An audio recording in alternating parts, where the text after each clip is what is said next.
And there's a classic line that I want to hear you say for open water source. The classic line is, "The boys will bring me home." That's what got me across the North Channel. So the boys will bring me home, the boys will bring me home. That was my mantra all the way across. And I've been asked to talk to you about the North Channel today. It's been said by many to be one of the toughest channel swans in the world. And I'll share a little bit of information about it and about my experience of swimming it. And I suppose to start off with, in case anyone's not sure where it is, you can hit the next one. The North Channel is the channel between the east coast of Northern Ireland and the west coast of Scotland. And it's roughly about the same distance as the English Channel, roughly about 21 miles on the swim route there. And I actually have a chart with me of the North Channel if anyone's interested in having a look at it. I can pass it around. I suppose many would say the distance is similar, but there the similarities end. I suppose north of that you would have the North Sea meeting the Atlantic Ocean there, and you've got your tides running from a southeasterly to northwesterly direction, so your tides are going running this way and this way as opposed to straight up and down. And again, this is my swim route on it. The north flowing tide here took me and went, I suppose, nowhere for a couple of hours, but I'll talk a little bit more about that as we move on with it. I suppose the other variable that makes the North Channel quite difficult is the water temperatures. Many would say that it's really cold. I suppose for us it's 12 degrees Celsius, I'm not sure Fahrenheit, what, 52, 54 Fahrenheit is the average temperature in the North Channel. And again, around Ireland that is quite cold as well, because in the northwest coast where I normally swim in the summertime we normally get about 14 degrees on a good day if it's good. So the North Channel around that coast is the coldest area there. One of the other big variables is the weather there. Again, really unpredictable weather forecast, and there are many stories of people going out for swims and having perfect weather forecast, and next thing it just blows up. So it's due to its location and the westerly winds, the weather there is very unpredictable. Another big variable is the jellyfish. It is the home to the lion's mane jellyfish, and again the particularly nasty stingers. There was a big project done on them recently because nobody knew whether they were transient and coming in and out with the tides or what, but they've actually discovered they managed to tag them this year for the first time, or sorry, last year actually they managed to tag them for the first time, and they've discovered that no, they live there, that's their home, and we can't blame anyone else for sending them up or down our direction. So that's again the other big variable in the North Channel. So just, I suppose, a little bit of history of the swimming of the North Channel. It's actually quite interesting because the first attempt was in 1924 at the North Channel, and that was by an American, it was by an English woman, Gertrude Erdl, and no, I'm getting it wrong, Mercedes Glitz was the first attempt in 1924, and Mercedes Glitz would have been the first English woman to swim the English Channel, and she was the poster girl for the Rolex watches, and she was a very accomplished swimmer, but unfortunately she didn't make it, and it was a number of years after that before the first swimmer made it. It was 1947 before Englishman Tom Blower made it, and he made it on his second attempt. Again, he was a very accomplished swimmer. He was in the British Navy and had a long track record. He had swum the English Channel a couple of times and a lot of other swims. But he died sometime after swimming the North Channel. He died at 41 of a massive heart attack, and many had attributed his attempts at crossing the North Channel to his death at that time. It was then, again, a lot of years later before the next successful attempt. So there was many attempts throughout the 40s and throughout the 50s. There was an American woman, Florence Chadwick, I'm sure known to the Americans. She was again very accomplished. I think she was the first American woman to do the English Channel, both from England to France and from France to England. She'd also done the Nile, I think, and around Manhattan, Straits of Gibraltar, the first American woman to do the Straits of Gibraltar. Again, she had 2 attempts at the North Channel, and I think she retired from swimming after her second attempt. She didn't make it. Also in the 50s, there was a Greek man, Jason Zaragoza, again, very accomplished swimmer. He was the first Greek man to swim the English Channel, and he was decorated by, I think, King Paul of Greece at that time. And he had, again, a very strong record in swimming. He had done a number of long-distance swims, and I think he was possibly 16 hours into the swim when he went unconscious, and they pulled him out, and there was actually a doctor on board who ended up cutting him open with a penknife and doing open heart cardiac massage, and obviously he didn't make it, he died.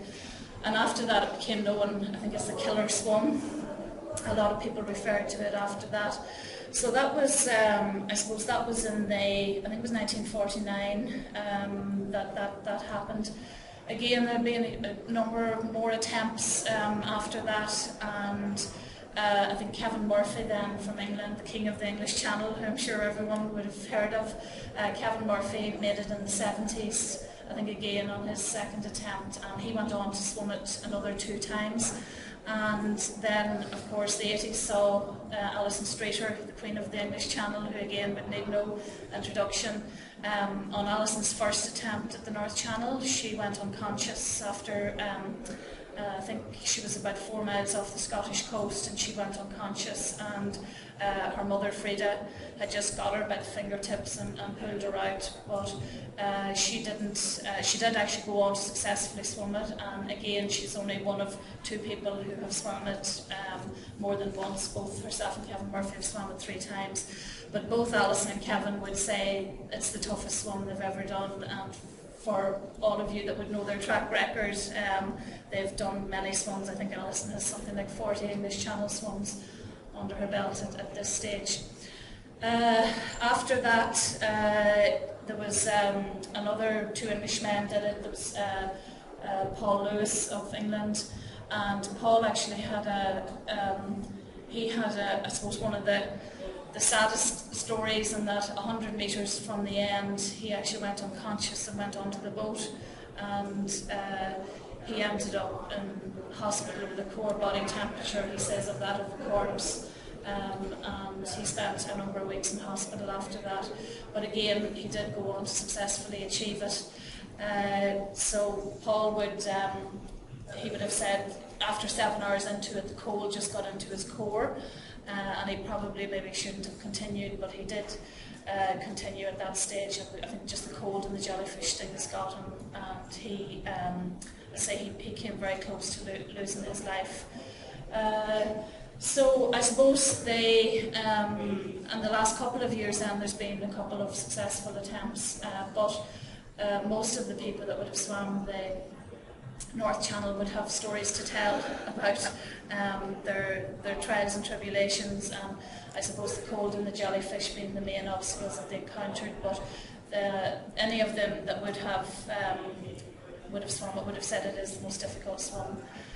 I suppose within, another couple of features about the North Channel, you have in the middle of it here, you have where that circle is, you have the Beaufort Dyke, which is the largest ammunition and bomb dumping ground in Europe. It's where after World War II that they dumped, I think it's something like a million tonne of explosives and bombs were dumped there due to its depth. It's also a submarine training area for the British Navy. They have all their exercise areas up around there as well. So I suppose that's just a few of the stories of the history of the North Channel. I suppose to date there has been, since 1947, the first successful attempt, there's been 11 people have swum it, and I'm the last person to have done it. I swam it in September of last year. The crossings of it, there's been, it's about 50-50, the number of Ireland to Scotland and Scotland to England. So it's really what you know. Some people say it's better to start in Scotland, some people say it's better to start in Ireland, but you know, my own, I say I'm starting in Ireland. I don't believe there's much difference in it. So I suppose just to maybe tell you a little bit about myself and how I got, how I ended up swimming the North Channel. Yeah.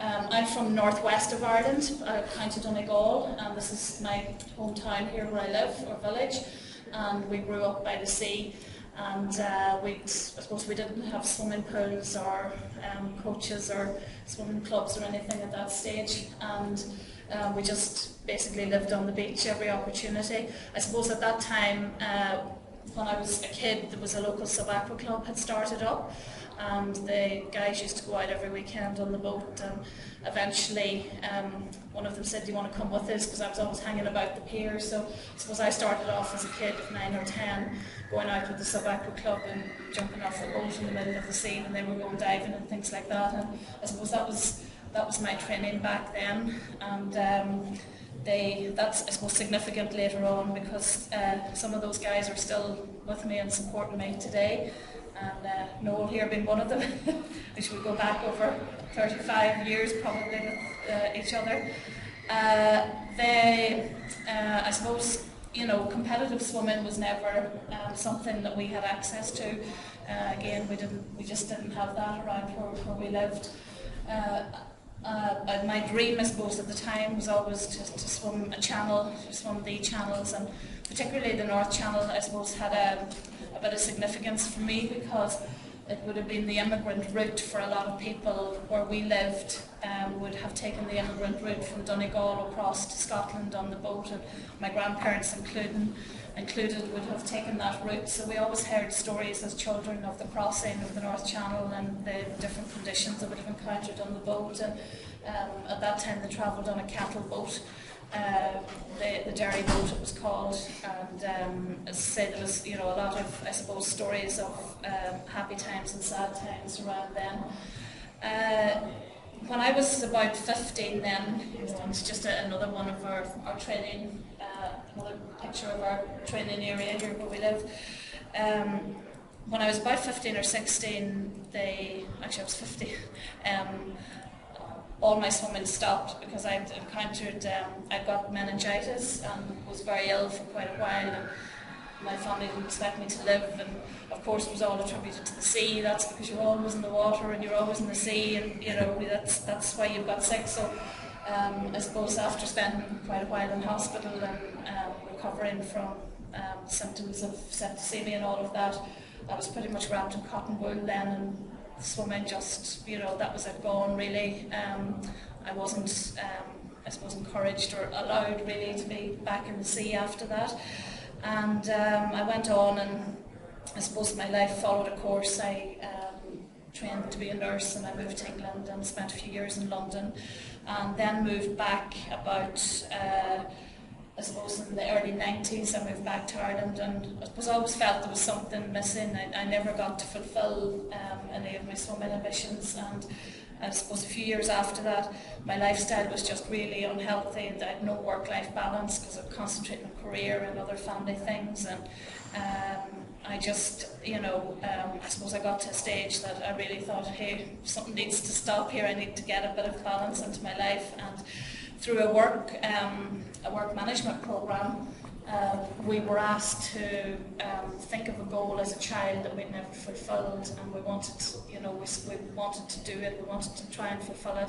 So I suppose the swimming was always there with me, and the sea, and anyway, I suppose cutting a long story short, I ended up doing a 2-mile charity sea swim as part of my management program goal, and it was just like a light had switched back on again. I had found, you know, my passion was back in the sea, and I went on from there to do a number of island swims off our coast. We have some beautiful islands off our coast. One of them is Torrey Island. It's 9 miles from the coastline, and I went on to swim that. But I suppose what was really nice for me is when I wanted some help to do these swims, I went back to my old friends in the Sub-Aqua Club who knew me as a child and were still there and were still working, and said, look, you know, I'd really like to do this. And all of a sudden all these people were just back on board, and they said, hey, we're here, we're going to help. Any help you want, we're here for you. And I have to say, to this day, there's a team of them, Noel being the main person here, you know, that they've been with me.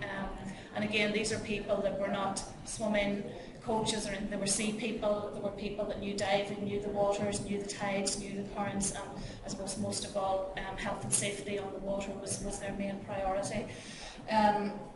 This is just one of the training swims we do beside our home. It's a 5-mile route from Downings to Portpatrick.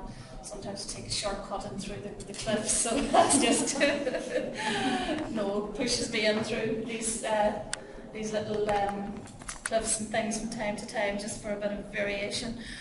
I went on after Torrey Island, and I was asked, myself and my brother were asked to join a team to do a relay swim around the island of Ireland. And it was a staged relay, so there were 6 of us, and Nuala here being the other female, and my brother and another 3 guys.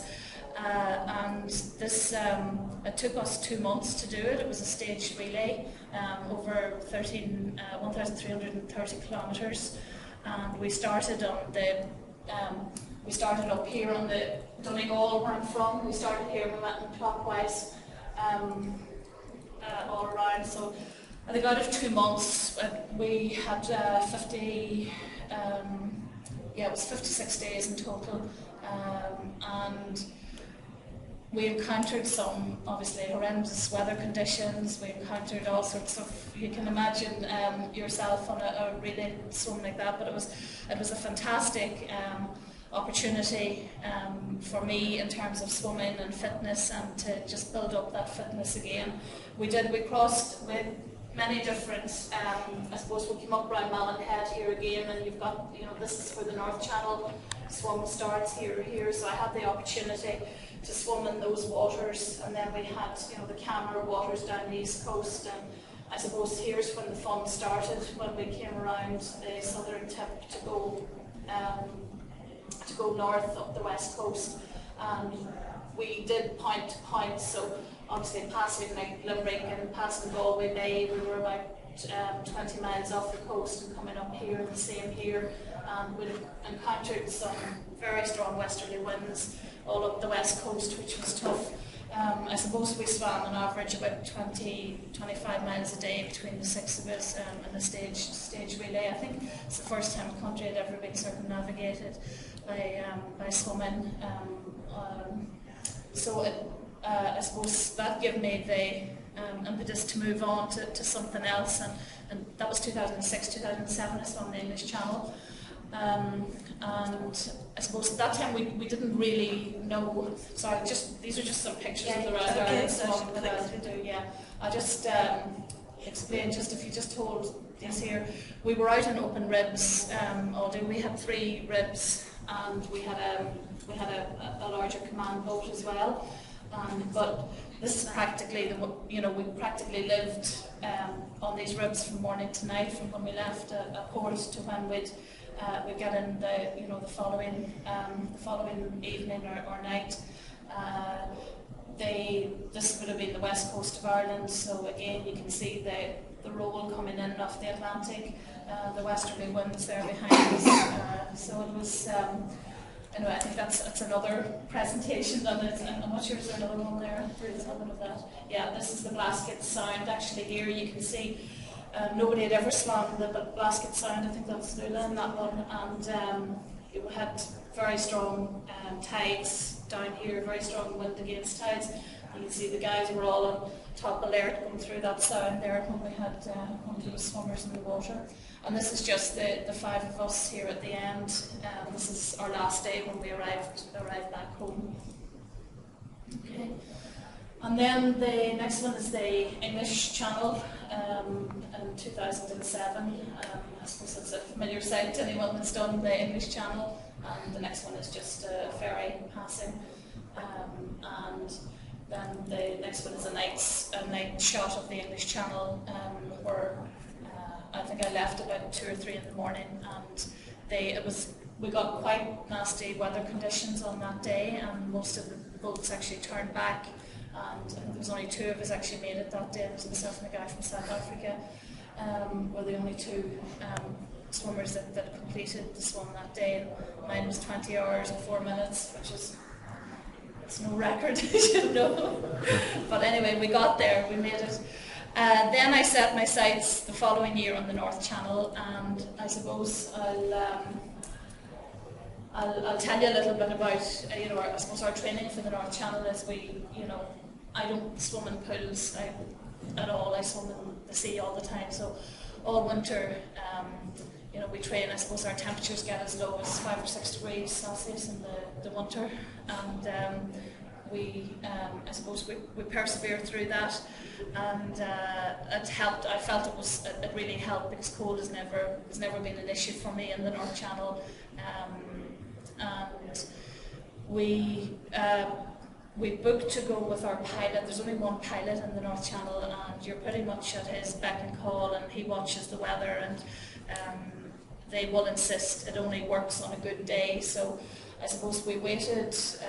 We didn't get the calls the second week in September, and the weather had settled, so we took it.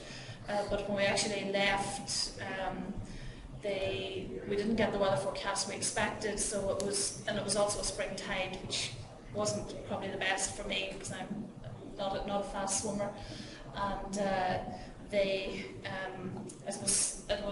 I think we had 17 and a half hours done into it, and probably about 4 or 5 miles off the Scottish coast, and it was dull all day. We had absolutely no sunshine, probably had an air temperature of about 12 degrees as well, 13 degree air temperature, and we had a mist come down over the Scottish coast, and we couldn't see land or anything. So anyway, after 17 and a half hours, they decided, right, the tide was going to turn again soon, and I had been taken with that north flow I talk about. I had been taken 9 miles north, and I think I was about a mile back from where I'd been 6 hours previous. So it was an experience, but I have to say I came out of that first attempt really happy, because I felt, I'd done 17 and a half hours. The cold wasn't an issue. I had coped with jellyfish stings, and I felt kind of encouraged, and I thought, well, here it is possible to do. If we got the day right and everything went well, it was possible. So that was the first attempt. There's pictures there of that's just kind of the day. You can see we had a bit of a grey, dirty old day. And the next one is just what you look like after being plumped from the North Channel after 17 and a half hours. Then go on to the next one then. I suppose the second attempt then, again, we thought everything was right. We sat up in Bangor for a couple of days. The weather was absolutely perfect, flat calm, and we waited for the call, and eventually the pilot said, okay, we're leaving, we'll have you in the water for 9:30 tonight. And I said, fine, we'll leave Warlock Point, perfect. And going out on the boat to the start point, the weather just, I don't know where it came from, it just turned, and this just storm got up out of nowhere. But anyway, I got in the water, and after 2 hours, it was pitch dark at this stage, and after 2 hours, I couldn't keep up with the boat. The boat kept veering off to my left, and I couldn't figure out what was going on. And next thing, the rib came up behind me and just said, we have to get you out of here now, and just hauled me up onto the rib. But what I hadn't realised is that the wind was coming that strong that the boat was being blown up onto the Copeland Islands, which are just off the south of Belfast. So the pilot boat couldn't stay with me, and only for we had our own rib as a safety backup, I'd probably have landed on the lighthouse at the Copeland Islands, which is where I was very, very close to. So anyway, that was a disaster. That was the second attempt. We were very disappointed, and it was really too late in the season to have another go at it, so that was kind of a whole year gone. And mentally that's very hard to take when you've trained for a year, and you know it's another year, a second attempt, and it just went down the drain. So then, of course, back to the drawing board, and the third attempt, we went back the third time, and we thought we had, I suppose we'd made a few changes in that we got our own boats together for our third attempt. So Noel and his comrades and the Sheephaven Tobacco Club all said, here, we're getting behind this one, and we put out a case into the authorities to bring our own, rather than use the pilot boat, who is excellent, but we just wanted a bit more control this time of when we could go, and maybe just to give ourselves a better chance. So anyway, they said, yeah, they were happy to put an observer on board our boats, our vessels, and everything looked perfect. It was the beginning of August. We had a perfect weather condition, and for about 9 o'clock that night, and we couldn't believe it. We shone the torch down, and there was just blooms of jellyfish absolutely everywhere. And like, I mean, there wasn't. They went up and down the coast for about 2 miles, I think, to see if they could find a clear spot for me to even get into the water, a spot that didn't have the jellies. And needless to say, they couldn't. But I suppose, we discussed it, and I thought, well, let's give it a go, because I thought the jellyfish might just congregate on the sides, and once we get into the channel a bit, they might ease off. But anyway, we started, and I suppose after the first 20 minutes or so, I just thought, they're not clearing, and I was just kicking them like footballs up and down. You're kicking your feet, and a lot of them were the little moon jellyfish, but then the big lion's mane were just coming at me, and I don't know if their tentacles are that long, they're just in your mouth, and they're everywhere. But I thought I'd keep going. So first hour, second hour, third hour, there was no clearance. They weren't clear. But I was managing. Probably by about the third hour, I knew I was in a bit of difficulty, because I could feel my joints starting to stiffen and seize a little bit, and I had remembered stories of some of the previous swimmers who had attempted it, telling stories of them being paralysed by them for a while, and I started to think, no, this isn't good, but anyway, I stayed another 2 hours, and just to the point that I just couldn't lift my arm, or my joints had all completely seized up with the stinging. So I suppose at that stage, I was back in the boat once again for the third time, back to the pier, and they insisted I get checked out. So I ended up going to hospital. It was like 6 o'clock in the morning in Belfast City Hospital, and 5 hours in the channel, hair wet and everything matted to me, and a couple of old tracksuits on, and I was checking in at reception there, and they said, what's the problem? And I said, I'm stung with jellyfish, and I was dancing with the pain. I was literally dancing up and down the floor, and they just kind of, where were you going? I was swimming to Scotland, and I think I could just see Sykes, coming. And then she asked me my details, and I gave her my name, and what's your occupation? I'm a health service manager, right? So it was kind of the funny part of it in it all, but anyway, that was just so disappointing. So we had the weather, we had the jellyfish, we had the tides, and I thought, please, nothing else can be thrown at us, Anyway, the following year, planned again to go back. Sorry, not the following year, the following month. It was 4 weeks later, yeah. I said, look, the lad said to me, do you want to give it another shot this year, because we're with you? And I felt bad, because I'm taking all these people from their homes and their families and their, all their own sort of time and everything, and this is 3 times they've followed me, and it hasn't worked out. But anyway, I think it became personal for them at this stage as well. They were like, we're going to get you across that North Channel. And on the 4th attempt, we were lucky. We had the weather.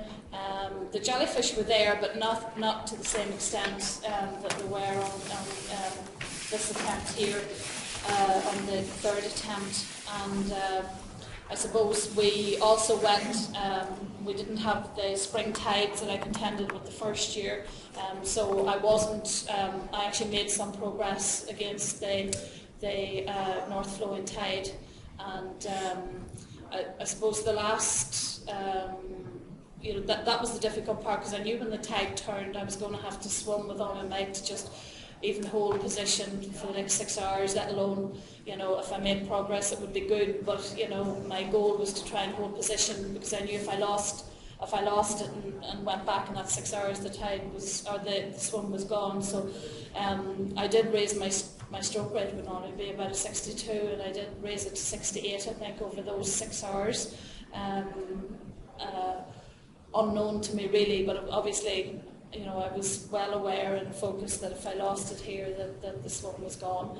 So that was just the start. That was the start of my successful with a cliff face there. So the rules are you touch the cliff face, or you can't get out. And I covered myself in a safe sea for the jellyfish. I don't think it's any good, but anyway, so I thought I'll try anything that we have on hand and put it on. As I said, the 6 hours in the middle there were tough, and then I suppose coming into the Scottish coastline, we had the little eddies that Tim Johnson talked about earlier, so we weren't getting the flow that we hoped we would get into the Scottish coastline, so that was quite a tough battle the last couple of hours, and it's a very barren coastline there. There's no lights, there's nothing inviting about it really, and I think it was about 11:30 at night when I actually made it into Scotland, but it was 18 hours, 59 minutes and 26 seconds, I think, was the time. Water temperature averaged 12 degrees, but we had a good day for it. So that was, I suppose, that's basically my struggle across the North Channel. And we did have obviously we had a bit of a celebration then. I think in a way having the failures made the success all the sweeter at the end of it. And we were in good form for a while after that. And I suppose, for me it was, it was a real team effort, because it was for the support of all the people that were behind me and stuck with me, and they believed that it was possible, and they believed that I could do it, and to me that was half the battle, and as I say, I was the 11th person to have done it, and the first Irish woman to have done it. So that's the North Channel, really. Yeah. Okay, good. So, any questions? Quite happy to. Can you tell us about your training a little bit? How do you train for something like that? I'm probably not the conventional, because I don't do pool work. I don't train in pools. I suppose our training regime is 3 mornings a week. We swim in the ocean, winter and summer, during the week. Well, weekends then we start doing long swims. So like the one I put up there was our 5 mile, would be our usual training route, and then we go up to 8 miles, 9 miles, 10 miles, all in deep, most of it's in deep water. On a Fridays, Saturdays, Sundays, we do that sort of work. Then we do the 5 mile route that I talked about, is across a bay. We do that at night then as well, because sometimes, especially with work and that, it's very hard to get time. So coming up closer, say from April time, we mix in night swims with that. So we might leave the pier in Downings at 11 o'clock at night, and we just go out and swim for a couple of hours, 3 or 4 hours, 5 hours sometimes during the night. I suppose we don't focus on distance as much as time in the water, and I suppose it's come because I've never been a competitive swimmer. Time has never been an issue for me, and I don't wear a watch when I'm swimming, and we probably, and Noel here would always have to be in the boat, and we didn't know what we were doing, but reading up some of the stuff now, I think it was called total confusion training, because sometimes we just head off and I wouldn't know necessarily where we were going, but I just swum, like just say just swum, you know. Sometimes then we'd go out to the islands and we might do 4 or 5 hours. I suppose the important thing for me is it's a lifestyle for us now, and we go out and we enjoy it, and just I suppose we hoped that we would have had the work done to get where we've got to. But I suppose to answer your question on training, it's, you know, it's time in the water with us. We make sure that we have time in the water. We were doing up to 8 and 10 hour swims at the weekends in the kind of June, July and August prior to the attempts. One moment. Jason, Melly? Yep. We got 4 seconds. Continue. Just, I suppose the one thing I did do for the last couple of years is I would have done some swims down in the Canary Islands in the winter when it was really cold, just to get the distance in. So I would have joined a group going to Portpatrick to what's the place called? Portpatrick and La Santa, yeah. And just to get distance in the winter, some of the winter months, you know. But you know, cold water, conditioning, enjoying it. That's. And the cold, you said you trained at 5-6 degrees in the winter sometimes. So how long? Yeah, about 40 minutes. We'd have 40. Yeah. And when it's really cold. So you're actually getting cold after 40 minutes. Yeah.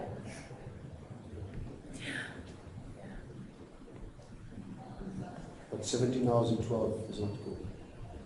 17 hours. You went cold. I mean, when you No, done that was 19 hours. That 19 successful. No, I was no more than sort of normal. No, I mean I wasn't hypothermic or anything. You know, no. Good body fat. Yeah.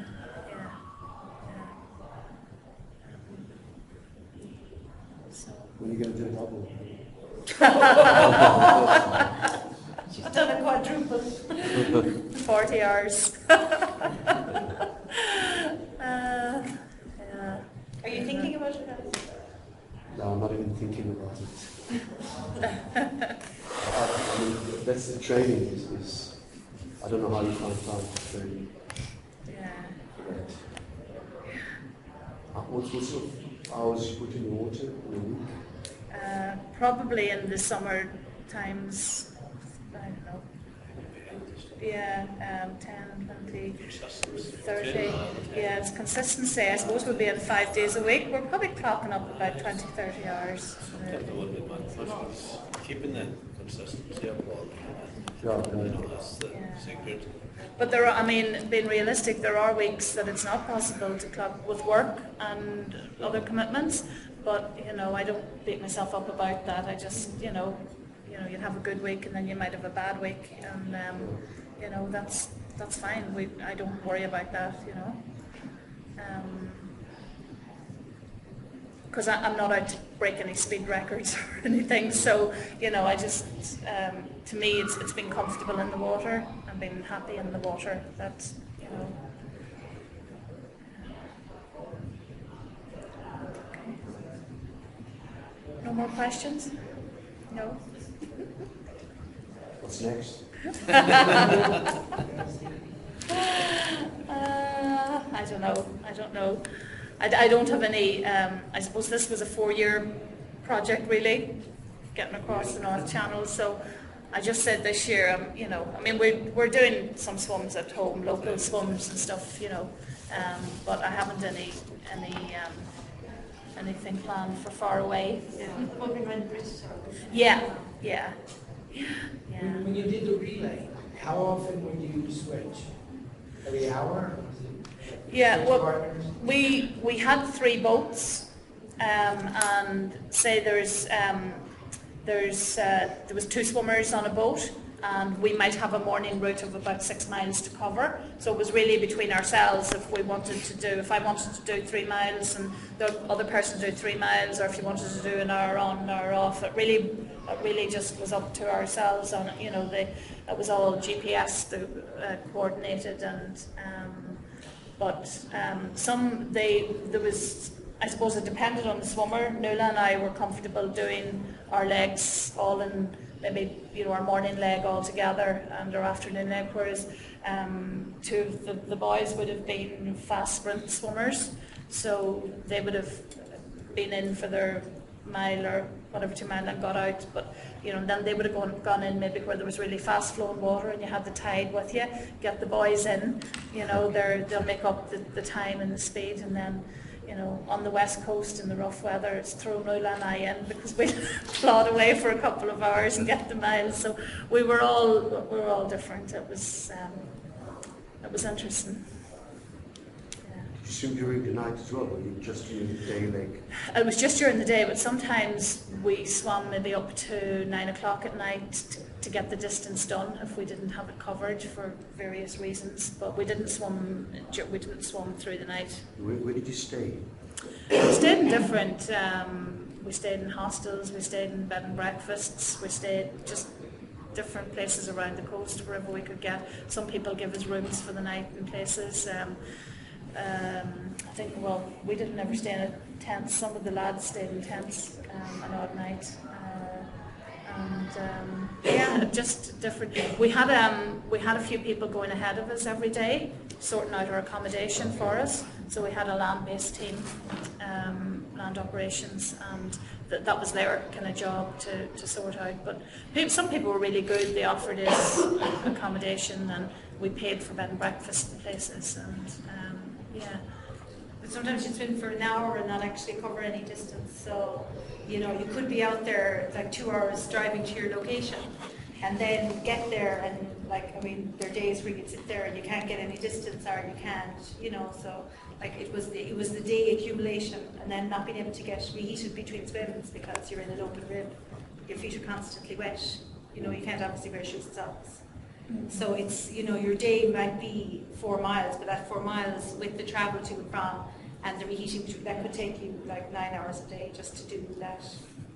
Yeah. So there was a lot of, especially on the west coast, we were 20 miles out to sea and stuff, so even getting to your start point in the morning and getting back in the evening to the next port of call and stuff, there were long days. It was probably, the swimming was probably not the most difficult part of it. We were on the move, and then your wet bags every night trying to get your stuff dried and all that. It was probably just we were pretty exhausted at the end of it. It was 2 months just of constant go. What was the distance to circumnavigate all of Ireland? It was 1,330 kilometres. Yeah. But that's as the crow flies. Yeah. So lifetime supply medication a bit.